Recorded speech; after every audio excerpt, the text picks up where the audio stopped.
شكرا سيد الرئيس. Thank you, Madam President. My delegation, while regrets the adoption of this prejudicial and unbalanced resolution for the reasons which I explained in my statement before the vote, wants to thank all those states that did not vote for it for their responsible stand supporting the principles of the United Nations and the international law provisions.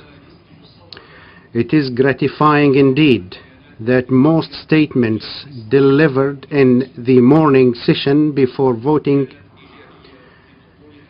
were positive in their essence, reasonable in their approach, and exposing the actual intentions of some sponsors. Only 2 or 3 delegations deviated from this, at best. Their statements reflected clearly their capital's wish to perpetuate the Syrian crisis, exacerbate it, and impede any consensual political solution thereto, let alone their public standing against the growing international trend towards arriving at a consensual Syrian political solution that satisfies the interests, demands, and aspirations of the Syrian people. Proceeding from our belief in this political solution and keenness on preserving the interests of our people, we will not fall into the trap of provocation and wrangling. Rather, we will deal with the essence of the question with a high national responsibility. The low number of the supporters of the resolution that was voted at the end of the morning session and the increase of states not supporting it clearly compared to the previous resolution, this indicates the growing international understanding of the dimensions and characteristics of what is transpiring in Syria, such as external interference, sponsoring terrorism, proliferation of radicalism, and reciting the rejection of dialogue. We hope that the United Nations and its member states will support Syria and its people to encounter the culture of radicalism and terrorism and encouraging comprehensive national dialogue for a peaceful solution to the crisis. At the same time, we expect the United Nations and its member states to read the roadmap of current events quite accurately, away from the interests of some inside and outside the region, in a manner that preserves the principles of international law and the aspirations of the Syrian people for living with dignity in its homeland. The pains of our people are higher than the designs and plans of those who trade in the pains in the markets of blood, terrorism, radicalism, and collaboration. Permit me to make some remarks and to share them with you while refuting the misleading allegations in some statements.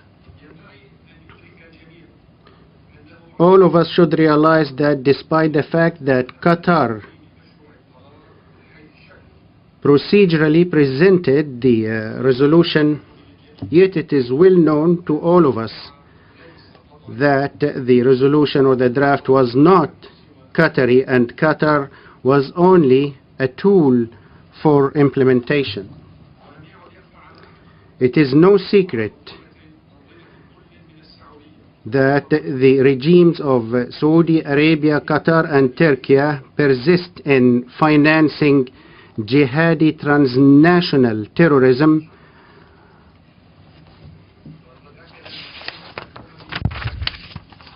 The UN representative Al-Ibrahimi, in his latest briefing before the Security Council, stated that 40,000 foreign terrorists exist and shed blood in Syria.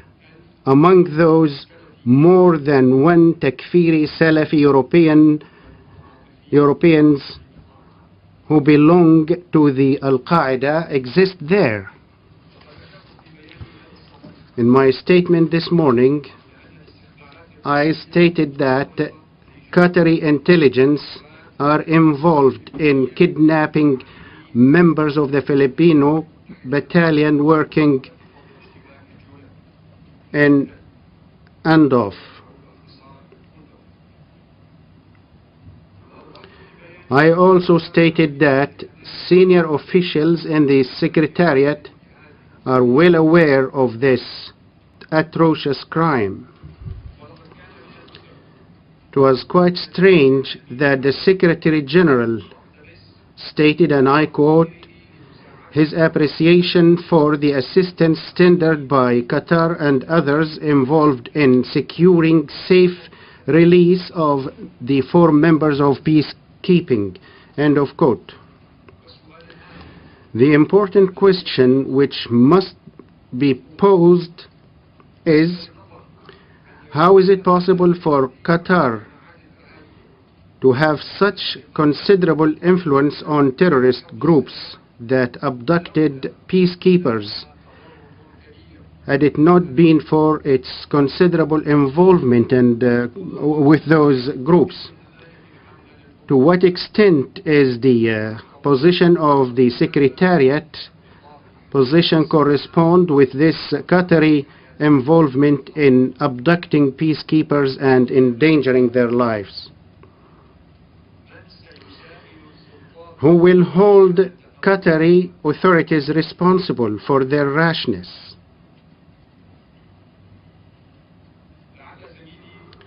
Perhaps my colleague, the permanent representative of Saudi Arabia, did not hear well the contents of my statement. Hence, I refer him to read the statement anew. It is available in English and in Arabic. In this connection, I would like to state that the Saudi representative was doubly wrong. First, when he presented an erroneous account of what is going on in my country. This is not strange given the full involvement by his country's authorities in terrorism and exacerbating the situation in Syria. The second mistake is that he attributed to me words that I never uttered, and hence he built on it erroneous outcomes that correspond with his erroneous reading.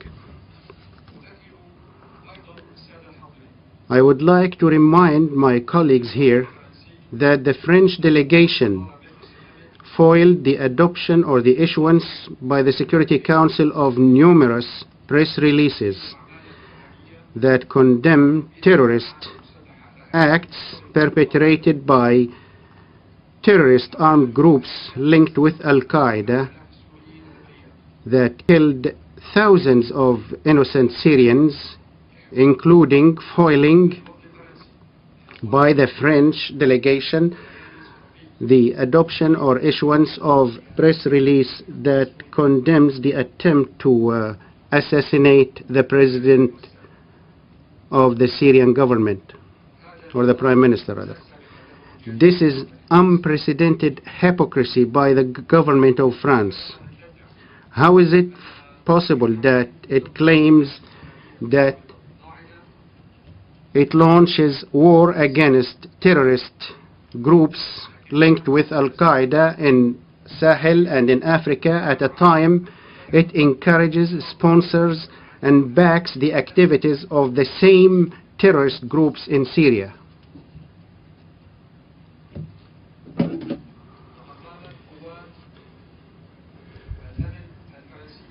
French security forces more than a year ago killed a French terrorist descended from Morocco. His name is Mohammed Marrah.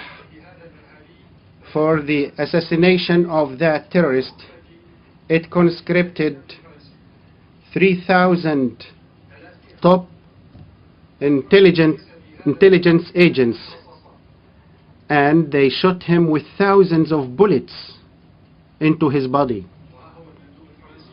Here the French representative speaks impromptu today, claiming that the Syrian government attacks its people. If combating terrorism in France is lawful, combating terrorism anywhere else is lawful by the same standards. We in Syria fight the same terrorism fought by the French government on its territory. Hence, this French hypocrisy has become exposed and degraded in the eyes of anybody who believes in the provisions of international law. Thank you, Madam President. The General Assembly has thus concluded